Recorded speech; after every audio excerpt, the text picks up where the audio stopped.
está bem? Vamos lá voltar então a Hebreus 12. Irmãos, não sei se os irmãos se recordam que quando nós, que somos condutores, estamos na estrada, nós não podemos conduzir como nós queremos, não é? Nós temos que observar as regras do trânsito e temos também que dar muita atenção a esses sinaizinhos que aparecem na estrada, não é? E temos muitos. Às vezes nós não ligamos aos sinais. Acho que os sinais passam por nós, não é? Isto é, a maior parte das vezes nós vamos, mas não nos apercebemos que efetivamente os sinais estão lá para nos dar orientações e para nos ajudar de alguma forma a percebermos como é que nós nos devemos comportar na estrada. E há um sinal que aparece em forma triangular. Alguém sabe dizer qual é? Portanto, o código está dividido em várias categorias e os sinais não são todos iguais. Aquele sinal assim triangular é sinal de quê? De?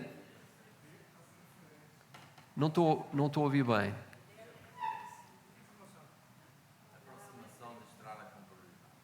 Não, mas os triangulares.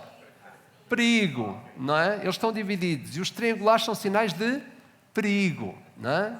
Sabem que o autor de Hebreus, nesta caminhada cristã, é interessante porque depois de termos estado a falar sobre todas estas avisos, placas que aparecem lá, não é? Vistosos para que nós possamos perceber, às vezes nós não percebemos que os heróis da fé colocaram alguns sinais de perigo no percurso. E é isso que nós vamos hoje ver. Vamos descobrir quais são os 4 sinais de perigo que efetivamente os autores, os heróis da fé nos colocam e os desafios que nos colocam. Agora, os irmãos, a última vez não tive tempo para abordar esta questão e quero rapidamente chamar a atenção desta grande placa, não é, que aparece lá. E esta placa mantém estas palavras: mantenham a meta à vista nas vossas mentes. Os heróis da fé sabem que é importante não apenas pensar em Jesus, olhar Jesus, mas é preciso ver também o fim da corrida. Muitos cristãos não se preocupam com o fim da corrida. Muitos cristãos não dão atenção à necessidade que nós temos de olhar o fim. Lembram-se o que é que diz logo no versículo 2? Jesus é o autor e o consumador. Isto quer dizer que ele é aquele que está no princípio da corrida e no fim da corrida. É aquele que nos empurra no início da caminhada cristã e é aquele que está lá ao fim para nos receber com aplausos, para que nós cheguemos ao final da meta com a nossa tocha ainda acesa. Ainda acesa. Então é fundamental que todos nós, enquanto discípulos de Cristo, possamos percorrer a caminhada cristã com a meta à vista, olhando o final da corrida, olhando a meta. Eu não sei, quando vocês estão a fazer uma viagem, mesmo que seja de carro, vocês estão sempre a pensar quando é que chegamos. É interessante porque o nosso filho Ruben, ele realmente gostava muito, se o nosso carro pudesse ser um avião, seria. Porque nós entrávamos para fazer uma viagem e passados 5 minutos ele estava a perguntar se nós já tínhamos chegado, não é? Então há pessoas que realmente querem ver o fim da corrida, o rápido. Mas isso é fundamental, que nós possamos estar numa caminhada e observar quando é que ela acaba. Quando é que chegamos ao fim? Quando é que efetivamente nós podemos chegar e restaurar as nossas forças e dizermos assim, olha, chegamos.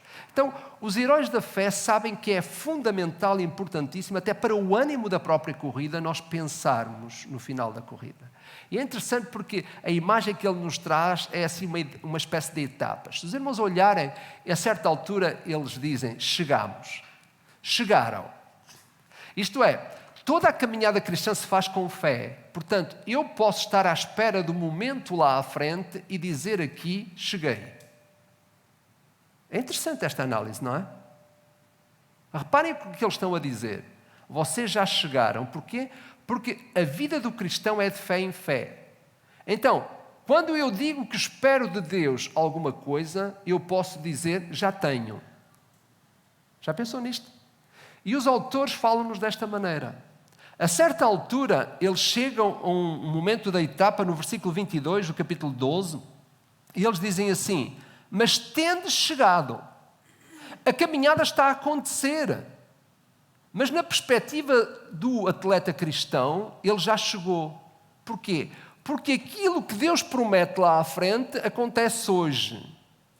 É por isso que nós podemos orar, não é? E acreditar que aquilo que Deus nos vai dar à frente, ou que nós esperamos receber materialmente à frente, ou espiritualmente à frente, já foi dado.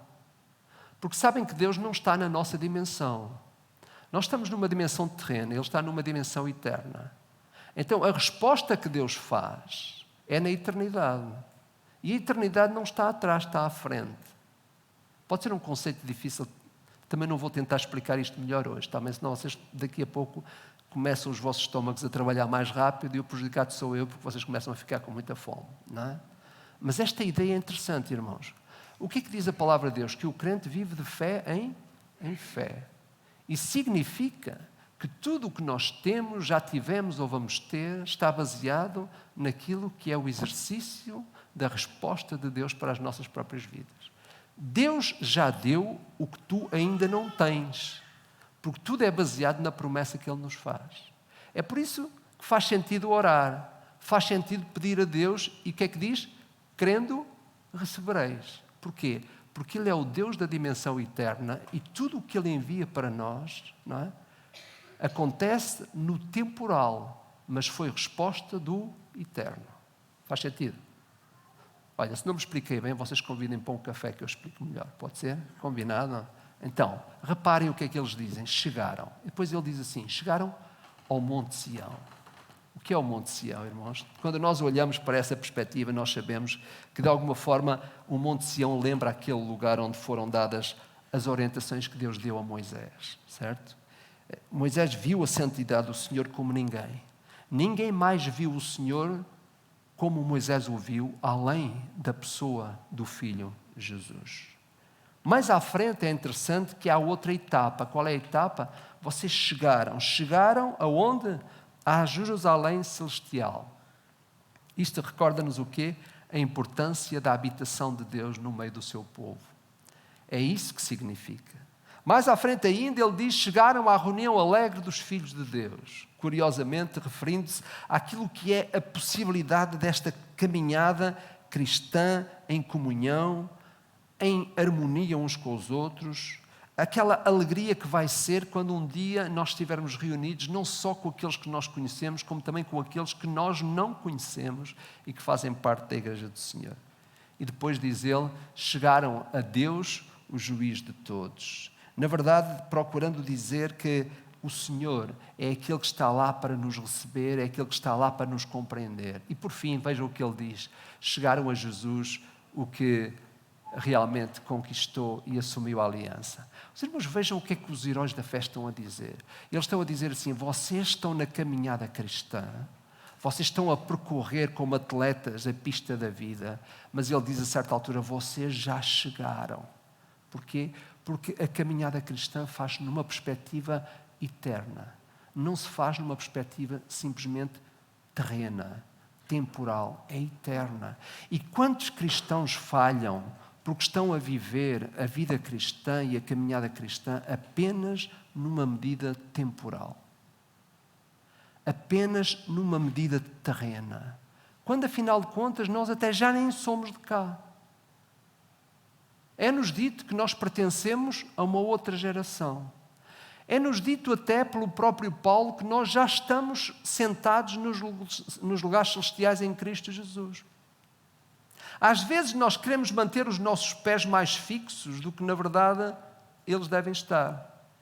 Deus quer levantar-nos e nós mantemos-nos no sítio que nós não devemos estar, porque a nossa caminhada não é parada. Há uma dimensão eterna na tua vida e na minha. Há uma dimensão eterna na caminhada cristã. Nós já não somos de cá. Nós já pertencemos ao reino celeste. Jesus disse que todo aquele que nele crê tem a vida eterna. Não diz terá, mas diz tem. Essa é uma realidade que se vive constantemente. E o nosso problema é esse. É que a maior parte das vezes nós não nos apercebemos que vamos vencendo etapas na caminhada cristã e os heróis da fé estão a dizer, vocês já chegaram, porque na verdade a vida cristã vive-se na fé. É como se de repente tu já estivesses lá, não estás ainda temporalmente, mas já estás na condição de pessoa eterna. E viver a vida cristã nestas condições é completamente diferente. Sabem porquê? Foi por isso que Jesus nos disse o quê?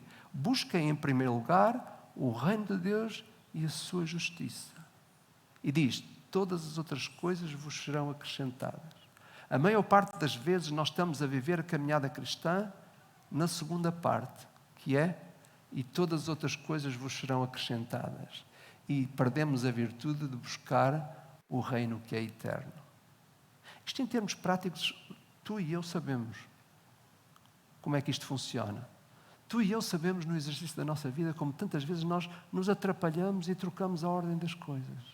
Porquê é que Jesus disse, busquem o seu reino em primeiro lugar, porque tu já estás numa dimensão eterna.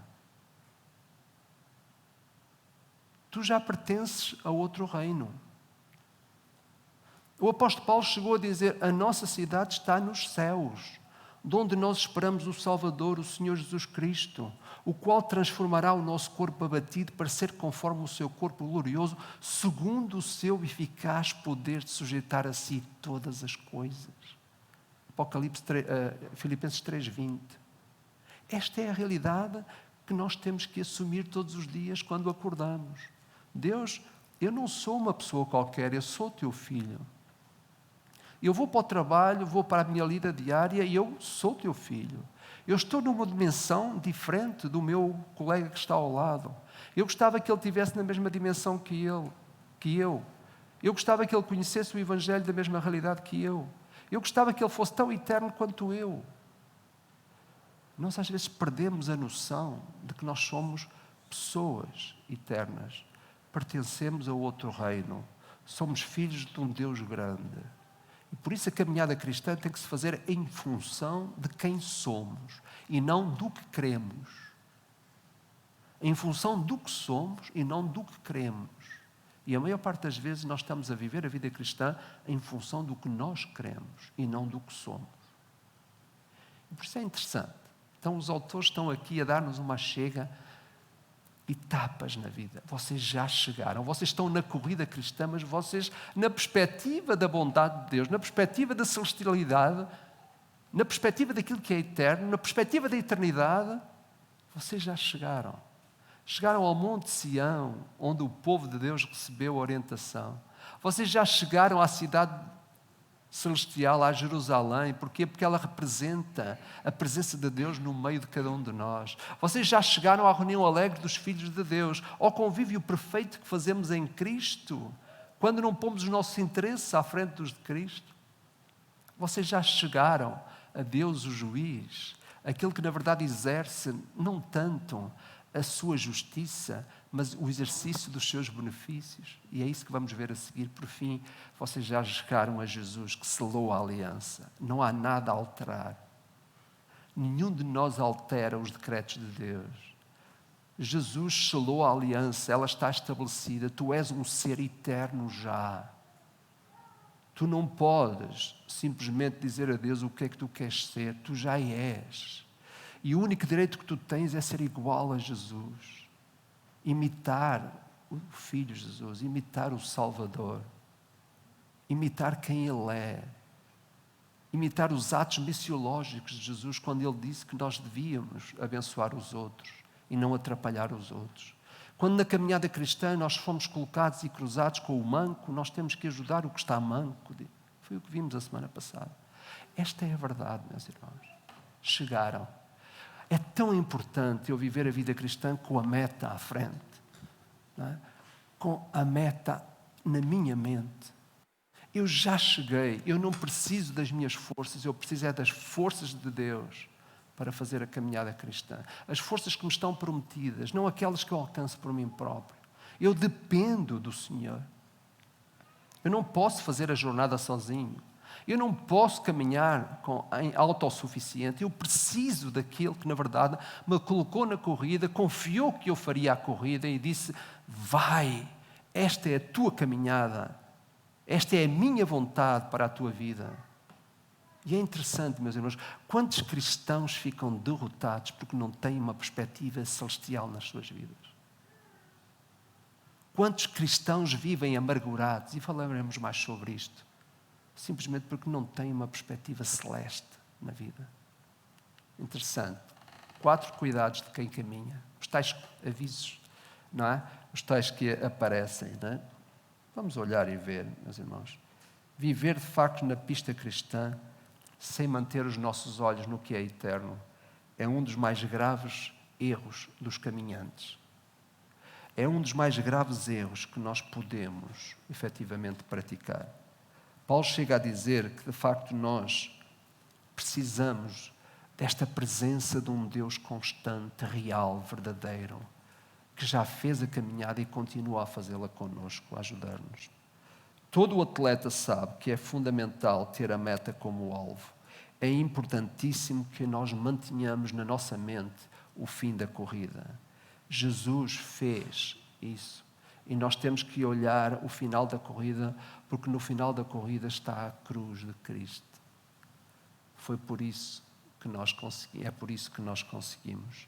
Os heróis da fé dizem-nos que nós ainda não sabemos muita coisa, por isso nós precisamos de ir etapa a etapa. Vamos olhar rapidamente estas 4 placas que aparecem. Os irmãos percebem que ao longo deste tempo aparecem 4 grandes placas no estádio, não é? Lembram-se? Primeira, olhem para Jesus. Depois ele diz: conservem o método, não inventem, não é? Quando as mãos estiverem descaídas, levantem-nas. Quando os vossos joelhos estiverem enfraquecidos, levantem-se e vão em frente, porque o método de Jesus é o nosso método. Tu não estás chamado para inventar nada, tu estás chamado para reproduzir o Mestre, reproduzir Jesus. Há muitos cristãos que gostam de inventar, mas essa não é uma tarefa que é dada aos cristãos. Nós não estamos para inventar. Inclusivamente, meus irmãos, às vezes até queremos inventar a maneira como nos expressamos diante de Deus, mas nunca esqueçamos que a forma de nós adorarmos Deus é de acordo com o que Ele disse e de acordo com o que Ele é, e não com aquilo que nós pensamos. Há muita gente que de repente quer ultrapassar aquilo que são as orientações de Deus. Deus disse como é que devia ser adorado ao povo de Israel. Deus diz na sua palavra como é que Ele merece ser adorado. Não sou eu que vou dar favores a Deus. É o próprio Deus que não tem comparação com outro qualquer e diz: é assim que eu devo ser adorado. Eu sou chamado a reproduzir, não a inventar. Por isso, quando nós olhamos estas 4 placas, reparem o que é que eles fazem a seguir. Eles colocam uma espécie de avisos à volta destas placas para nos mostrar os cuidados que nós devemos ter para que isto aconteça na nossa vida. É interessante. E é essas 4 placas que eu quero ver, essas 4 placas que eu quero ver convosco. Não é? Sabem que a primeira coisa que o texto nos diz está no verso 15. Os irmãos olhem o verso 15 comigo. Diz assim: atentando diligentemente para que ninguém seja faltoso. Há uma placa que aparece onde os heróis da fé estão a dizer: cuidado que ninguém seja faltoso. Este é o primeiro aviso que aparece, o primeiro triângulo que aparece na jornada cristã. Ninguém seja faltoso. A palavra faltoso tem a ideia de dívida, que ninguém fique em dívida com o Senhor. Lembram-se o que é que o Senhor Jesus, na oração modelo, disse? Perdoa as nossas dívidas. Falámos sobre isto aqui há um tempo atrás. Eu não quero, na caminhada cristã, ser achado faltoso. E o autor explica isso. Como é que se pode estar na condição de faltoso? Estar em condição de dívida? Ele chega a dizer que isso acontece quando nós nos separamos da graça de Deus. Interessante, meus irmãos. Sempre que nós nos separamos da graça de Deus, nós expomos-nos à dívida. Nós expomos-nos, tornamos-nos devedores. É a graça de Deus que repõe a dívida nas nossas vidas. É a graça de Deus que equilibra o saldo. É a graça de Deus que, na verdade, nivela aquilo que são a nossa condição diante de Deus. Nós somos salvos eternamente, mas a graça tem que nos acompanhar. Todo aquele que efetivamente se deixar cair da graça de Deus, expõe-se àquilo que são os seus próprios méritos. Expõe-se à dívida que na verdade existe. Eu fui resgatado pelo sangue de Cristo, mas eu preciso da graça do Senhor na minha vida de uma forma constante. Sem essa graça eu não consigo manter-me. E os autores estão a dizer, cuidado, não sejas faltoso. Sempre que tu, na verdade, de alguma forma, impedes que a graça de Deus flua para a tua vida, tu tornas-te uma pessoa faltosa. Porque tu não podes sobreviver por ti mesmo na caminhada cristã. E repara, é interessante o que é que ele diz. Há 3 tipos de graça nas Escrituras. Isto não está no texto. Primeiro é a graça comum. A graça comum são os favores de Deus, os benefícios de Deus que Deus dá a toda a gente. Nós estamos a usufruir hoje da graça comum do Senhor.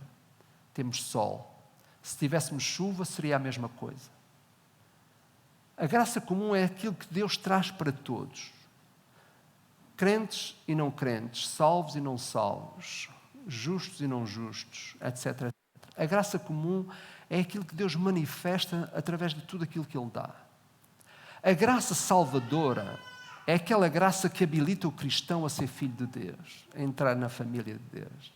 E a Bíblia fala de um outro tipo de graça, é a graça habilitadora, aquela que nos torna capazes de sermos quem somos e sermos parecidos com quem devemos ser, com Jesus. E reparem o que é que os autores estão a dizer. Sempre que nós nos separamos da graça de Deus, nós perdemos tudo aquilo que na verdade serve de sustento, tudo aquilo que na verdade garante ao homem a caminhada cristã nesta vida. Nós podemos dizer assim, pastor, mas eu nunca ouvi dizer que os cristãos se separam da graça de Deus. Olha, estás a dormir então. Precisas de te perceber melhor como é que é a vida. A graça de Deus não é alguma coisa instantânea, tipo injeção que Deus nos deu e agora toma lá uma dose de graça. A graça busca-se. A graça está disponível, o benefício de Deus está aí, mas eu tenho que desejá-lo. Deus não nos tornou pessoas autómatas. Nós não somos bonecos. A verdade de Deus influencia-nos. O Espírito Santo quer tornar-nos pessoas capazes de perceber o que é o melhor para nós. O Espírito Santo tem o trabalho de resistir à nossa vontade, a sua vontade contra a nossa. A graça de Deus é um benefício que vem de Deus, mas eu tenho que sentir necessidade que preciso dela, que não posso viver sem ela. Não posso abdicar desse benefício de Deus. Ele é fundamental para o exercício da minha própria vida. Se é fácil ser cidadão neste mundo, mais difícil é ser cristão e discípulo de Jesus. Eu preciso do Salvador. Eu preciso dele. Eu preciso da sua graça. Você levanta-se todos os dias de manhã, Senhor, que a tua graça não seja bloqueada na minha própria vida. Tem orado isso? Pois nós bloqueamos o exercício da graça de Deus. E não é tão fácil assim, meus irmãos. Acontece com facilidade. Não é assim tão difícil, digo eu. Acontece com muita regularidade. Deus lança os seus benefícios para a nossa própria vida. E, meus irmãos, nós não podemos bloquear isso. Mas há crentes na caminhada cristã que impedem que a graça do Senhor chegue. A graça de Deus representa tudo o que Deus dá a cada um de nós. Por nós mesmos não podemos. Reparem bem o que é que Paulo, o grande apóstolo, dizia. Posso todas as coisas. É isso? Naquele que me fortalece. Ele estava a dizer a mesma coisa. Eu existo, eu consigo somente por causa daquilo que é o benefício da graça que chega até mim. Muitos cristãos dizem, eu sou bom, eu fiz isto, eu fiz aquilo. Você não fez nada, você fez o que Deus deixou que você fizesse. Há pregadores que sobem como se fossem superes. Se não for a graça do Senhor, eu não consigo. Tu não consegues. Tu não deves ser bloqueador dessa graça na tua vida. Tu não podes impedir que o exercício do trabalho que Deus quer fazer na tua própria vida. Há pessoas que resistem ao dom da salvação. Há pessoas que ouvem a pregação do Evangelho tantas vezes e sempre resistem. Tanto ouvem que necessitam de um Salvador, que não podem salvar-se a si próprios e resistem a esta graça. Tantas pessoas, filhos de Deus, resistem à graça habilitadora porque acham que conseguem lá pelos seus próprios méritos, pelas suas capacidades, pelo exercício da sua experiência profissional, etc, etc. Esquece. Nós precisamos de perceber que a graça do Senhor é quem nos habilita para tudo. Muitos fracassos na caminhada cristã, meus irmãos, incluindo eu mesmo, corro esse risco também, podem dever-se a essa falta de apropriação dos benefícios da graça de Deus. Quantas vezes nós, de facto, perdemos por isso? Este fator na corrida do atleta cristão é tão importante que o próprio autor volta a ele no final deste capítulo e espero que nós consigamos chegar lá, meus irmãos. Segunda coisa, não seja amargurado. Olhe bem o que é que diz a segunda parte do versículo. Separando-se da graça de Deus, nem haja alguma raiz de amargura que brotando vos perturbe e por meio dela muitos sejam contaminados. Podíamos passar aqui o resto do dia a falar sobre isto. Outro aviso que os heróis da fé nos colocam é: não seja amargurado. A amargura é uma coisa terrível na nossa vida, meus irmãos. Quantos cristãos não deixam que o trabalho do Espírito se faça simplesmente porque têm um coração amargurado? Olha, repare bem, a amargura é já em si uma consequência da privação da graça de Jesus. O que acontece quando nós não nos expomos ao benefício da graça é que nós nos tornamos pessoas azedas. Há muita gente azeda. Uma das coisas que eu menos gosto de ter à minha volta é pessoas azedas. Fazem uma diferença na minha vida impressionante. Só na minha, não é? Na vossa não, ainda bem. Pessoas amarguradas realmente são uma má prestação na corrida da vida. E sabe uma coisa mais grave? É o que diz o texto. Brotando, quando a amargura brota, olhem bem o que é que o texto diz. Perturba e contamina. Que coisa triste. Eu nunca vi ninguém amargurado a trazer benefício para os outros. O que é amargura? Todos nós sabemos o que é.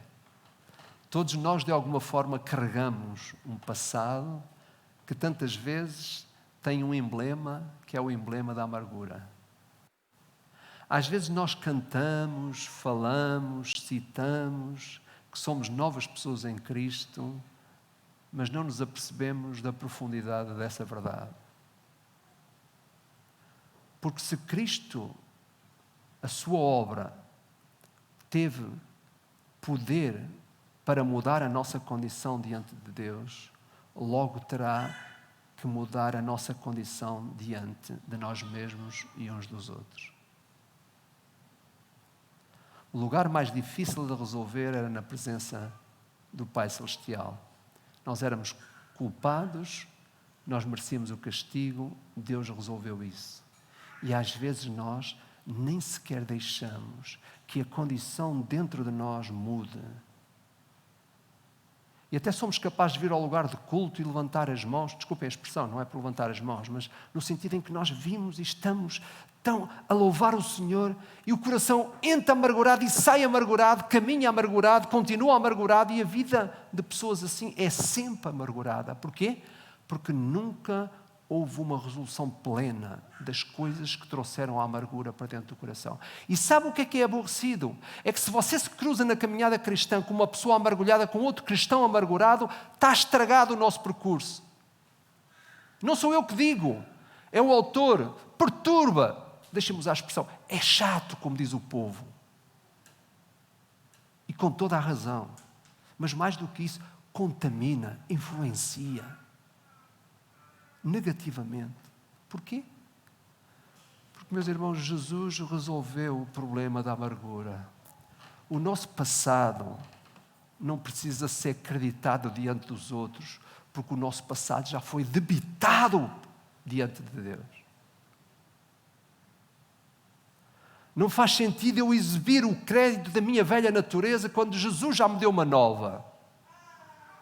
E é um trabalho constante que eu preciso de fazer. Tu precisas de fazer. Todos precisamos fazer. Não faz sentido chegar ao pé de meu irmão, desculpe, eu sou assim. É assim uma fava. Porquê que é assim? Se pode ser de outra forma. Meus irmãos, ainda bem que não me conheceram quando eu tinha mais ou menos 19, 20 anos. A Madalena também não. Já apanhou ali aquela fase ali. Eu perdi o meu pai quando tinha 6 anos. Tinha todas as razões. Vi-me privado da comunhão da minha própria família, porque a nossa família era grande, a minha mãe ficou sozinha, com 8 filhos. Chegámos a ser 8. E, meus irmãos, a vida torna-nos azedos. A vida pode amargurar-nos. Mas quando nós descobrimos a realidade da vida em Cristo, ela tem que mudar-nos. E muda-nos de verdade. A primeira professora que eu tive lá no Instituto, quando senti a chamada do Senhor, a Madalena entrou um ano depois, eu ainda tinha aquele caráter ali um bocado puxado. Ninguém se metesse comigo. Hoje podem se meter comigo à vontade, está bem? Fiquem tranquilos. Era complicado. Meus irmãos, a amargura dissipa-se na realidade de uma vida com Cristo. As coisas velhas passam e dá lugar às novas. Às vezes, os problemas nas igrejas só existem por causa da carga do passado que se mantém nas nossas vidas. Nós dizemos que Cristo nos libertou, mas só do que nós queremos. Porque nós travamos o exercício do trabalho do Espírito na nossa própria vida. Se Cristo vos libertou, digam comigo, verdadeiramente sereis livres. Não amargurados, mas livres. Observe cada um de nós a sua vida e perceba quantas vezes, como resultado da minha amargura, eu estraguei isto ou estraguei aquilo. Quantas vezes, como resultado do meu passado, e deixem-me usar a palavra, da minha própria frustração, eu envolvo outros muitas vezes. Porque as coisas que não se resolvem dentro, elas aparecem fora. O que não está resolvido no meu coração vai aparecer fora, na relação com os outros. Nós precisamos de perceber que o Evangelho é mais do que uma coisa que nós dizemos, que anunciamos, para ser alguma coisa que nós vivemos. O Evangelho, antes de ser anunciado, tem que ser vivido na nossa vida. Nós precisamos de ver vividas redentoras, fomos redimidos, não desgastados, mas redentores, libertos cada dia, sentindo que a liberdade é algo que nos chega até nós, meus irmãos. O autor diz isto, que há o perigo da amargura se multiplicar. Quando ela brota, ela perturba a própria pessoa e contamina os outros. Que coisa triste. As congregações cantam: as misericórdias do Senhor nunca cessam. As misericórdias do Senhor não têm fim. Quem é que não conhece este cântico, não é? Todos nós conhecemos. Mas olhem, sabem, os corações amargurados às vezes vencem os dias, vencem os meses, vencem os anos e mantêm-se constantemente. Que sentido faz de falar das misericórdias e cantá-las quando elas não acontecem para dentro de nós próprios, só de fora de nós? É essa misericórdia que nos reabilita constantemente para nos mostrar que de facto há vida dentro do cristão. O cristão tem dentro de si o manancial de vida, há liberdade plena, nada nos pode oprimir. Jesus, está lá dito, Isaías, está certo Isaías, é isso mesmo. Ele chama-se Isaías, por isso é que eu estou a dizer, é o Isaías que diz, não é? Que ele veio para levar cativo. Ele restaurou todos os que estavam oprimidos. E não é justo que nós continuemos a auto-oprimir-nos quando Cristo já nos libertou. Eu não estou a pregar um evangelho fácil, meus irmãos. Eu não prego coisas fáceis. Eu só estou a pregar aquilo que é a verdade que o evangelho nos traz. Eu não estou a dizer, vão todos embora para casa felizes porque o pregador hoje falou uma coisa boa. Não é nada disso. Isto é difícil. Isto custa. Quando estivermos sentados à hora do almoço, agora daqui a pouco, nós vamos ter que exercer isto. Isto não é um remédio que a gente toma e diz assim, estou vacinado. Não. Todos nós sabemos. Mas uma coisa é certa, o mal que a amargura causa é terrível.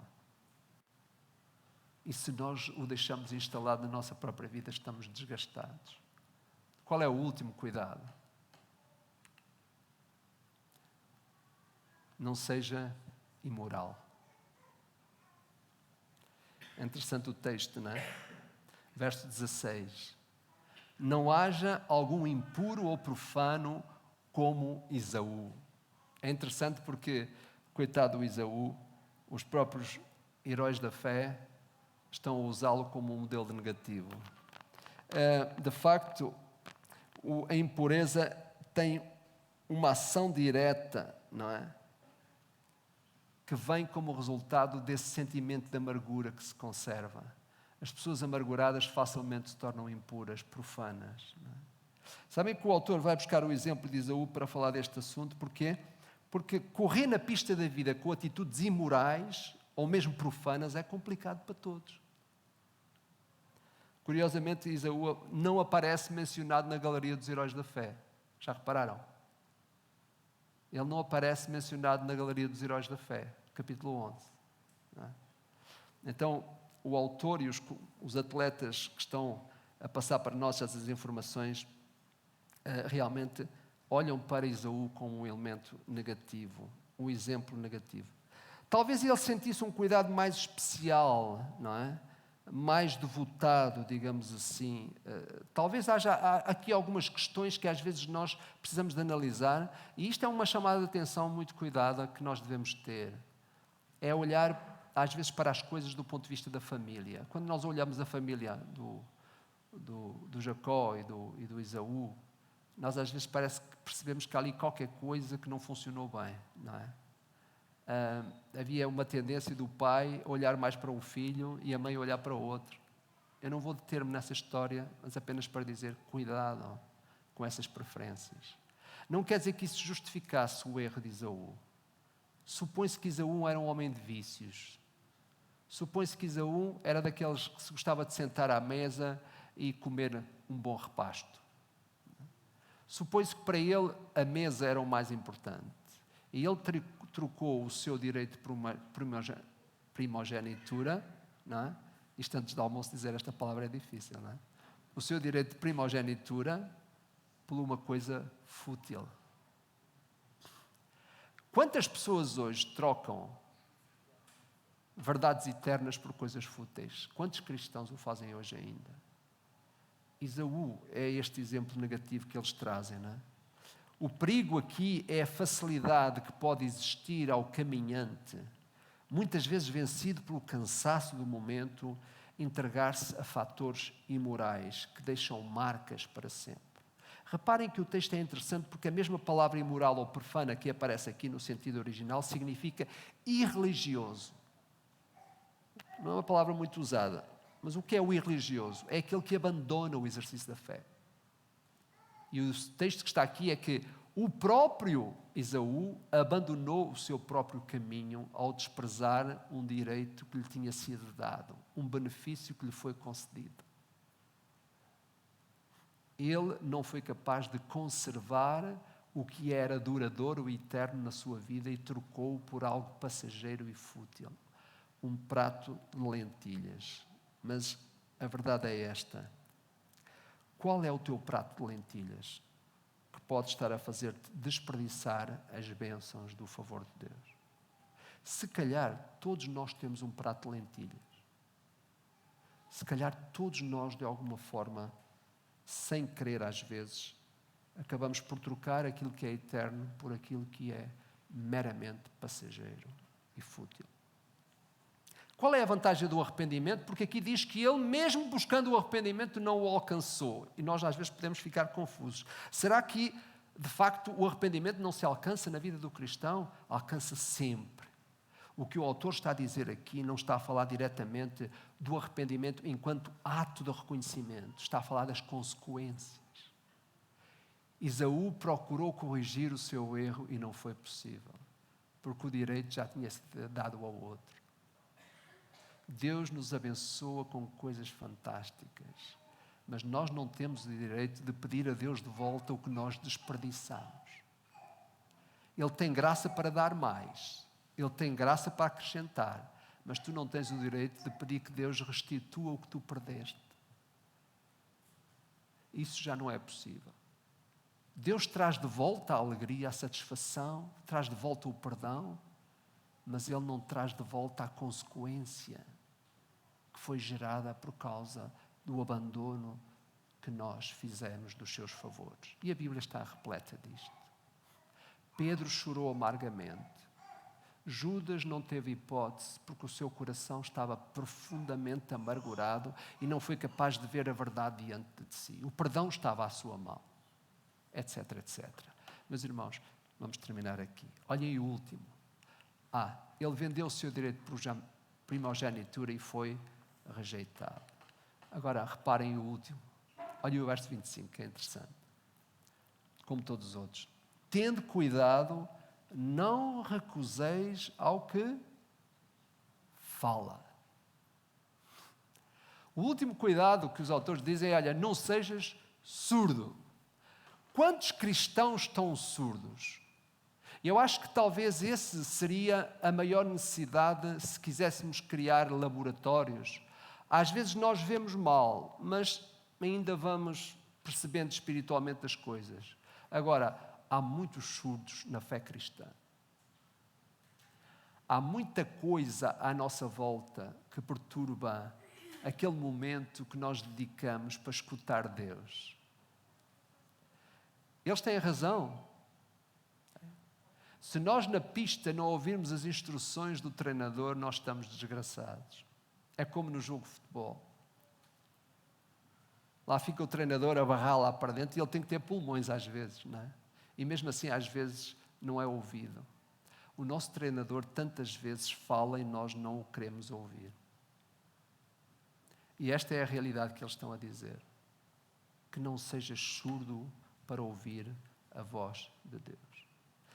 Quem é que tu estás a ouvir, na verdade? Olhem bem o que é que ele diz a certa altura. Se não escaparam aqueles que recusaram ouvir, muito menos nós, os que nos desviamos daquele que do céu nos adverte. Olhem bem esta, eu não tenho tempo para aprofundar isto, mas reparem bem, irmãos.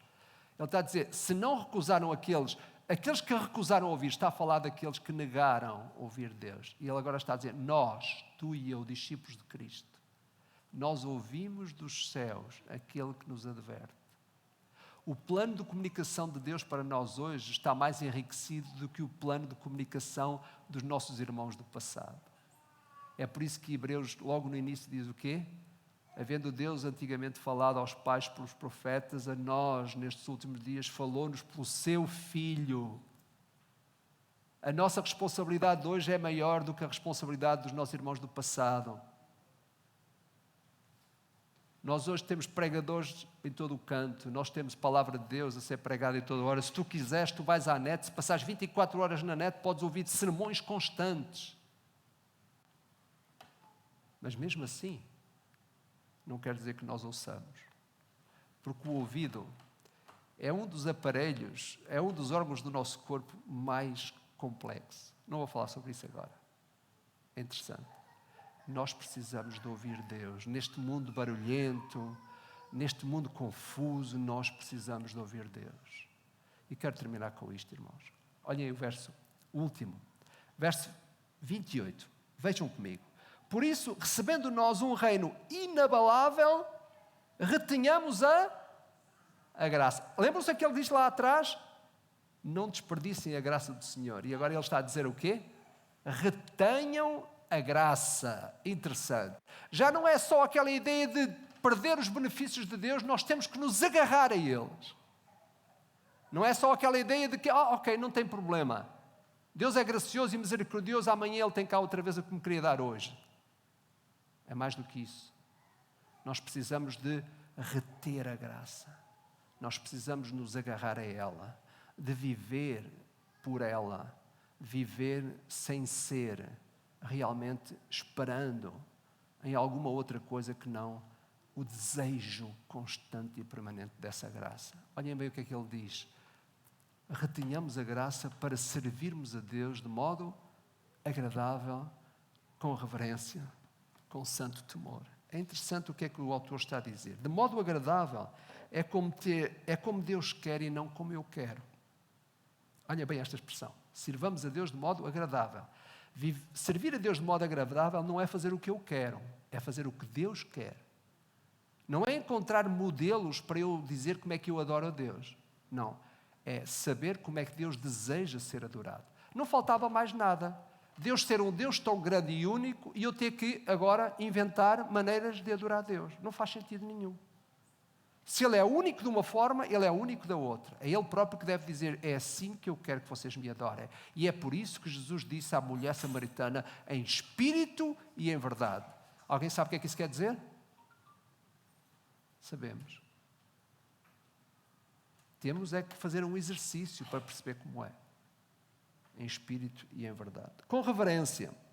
Significa com respeito elevado acima de tudo e de todos. E por último diz, em santo temor.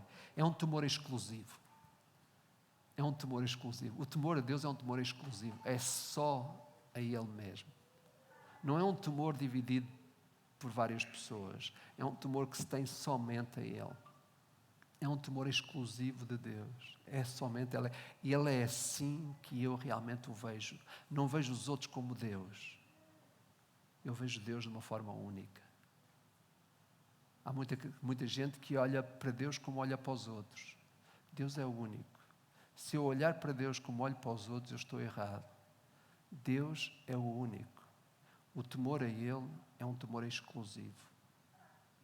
Um temor que só Ele mesmo merece. A graça de Deus torna o reino inabalável porque a graça é resultado do favor de um Deus que ama de verdade. Um Deus que, na verdade, é mesmo amor. Deus ama porque Ele é amor. Ele não ama porque dá jeito. Ele não ama porque é agradável. Ele ama porque Ele não sabe fazer outra coisa senão amar. Faz parte da sua própria natureza. Sabem que a justiça de Deus manifesta-se mais nas consequências do que nós desprezamos de Deus. Faz sentido o que eu estou a dizer? A justiça de Deus veio a nós por causa do que nós desprezamos de Deus. Aqueles que não reconhecem Jesus como Salvador, a Bíblia diz que vão ficar afastados de Deus para sempre. E porquê é que ficam afastados de Deus para sempre? Porque não recebem o favor de Deus através da salvação. A justiça de Deus manifesta-se exatamente no que tu desprezas de Deus. Tu e eu. A consequência vem por isso.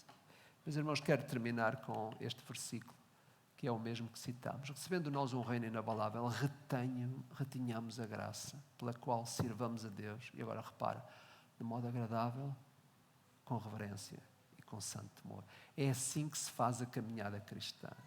Por último, vou colocar este versículo em Apocalipse capítulo 3, verso 11. Oi? Não sei se estava a dormir e não o coloquei. Não? Não coloquei? 3:11? Então, já sei. É que foi a outra versão que eu usei. Está bem. Vamos lá, para terminar mesmo. Eu vou terminar, eu já não falo mais de Hebreus, não sei durante quantos anos. Está bem? Fiquem tranquilos. Não? Apocalipse 3:11.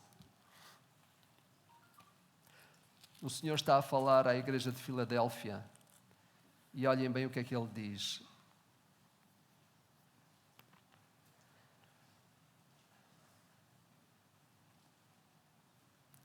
Se o irmão quiser, sublinhe o que está aí. Jesus diz, venho sem demora. E agora reparem bem o que é que Ele está a dizer. Conserva o que tens, para que ninguém tome a tua coroa. Uma nota final, última, meus irmãos. O grande problema do cristão é não guardar o que já recebeu. Os benefícios de Deus vêm a nós e nós continuamos a ter o mesmo problema que a igreja de Filadélfia tem. Obrigado. Conserva o que tens para que ninguém tome a tua coroa.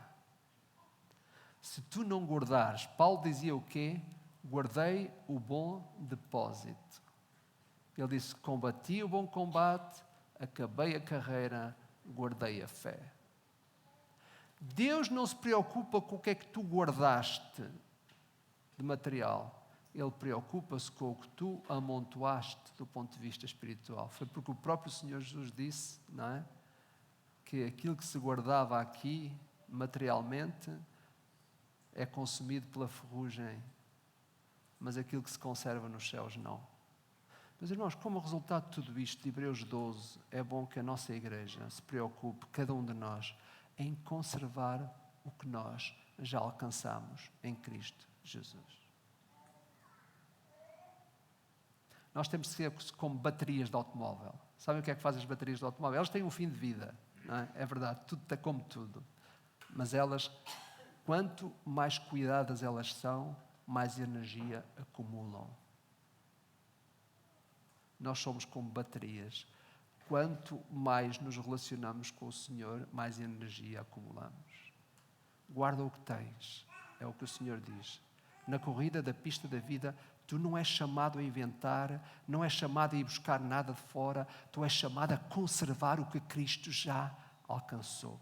Quantos cristãos não se sentem satisfeitos em Cristo porque acham que precisam de algo mais do que Cristo dá? Cristo é tudo em todos, diz a palavra. Vamos orar. Pai nosso que estás nos céus, obrigado, Senhor, pelo tempo que passamos aqui. Obrigado porque a Tua palavra nos desafia, Senhor. Obrigado porque nos colocaste na pista da vida com alegria, no caminho estreito que nos conduz à vida eterna, do qual nós já somos portadores, somos eternos, Senhor. Nós somos a geração eleita, o sacerdócio real, o povo santo. Ó Pai nosso, como resultado de toda esta vibração que vem da Tua palavra, Senhor. Deixa-me usar este termo, Deus. De toda a energia que Tu transportas para nós, como resultado disso, ó Senhor, faz-nos ser uma igreja melhor, porque nos vais fazer ser discípulos melhores. Ajuda-nos a perceber, Senhor, que nós já temos tudo o que precisamos em Cristo. A nossa responsabilidade é conservar o que já nos foi dado. Ajuda-nos a sermos fiéis, Senhor, e fazer esta caminhada uns com os outros, sem atrapalhar ninguém, sem pregar rasteiras a ninguém, sem semear a amargura à nossa volta, Senhor, para não sermos imorais, mas, ó Deus, ajuda-nos a sermos dependentes constantemente de quem Cristo é e não daquilo que eu quero parecer ser. Fazemos isso e oramos em nome de Jesus. Amém.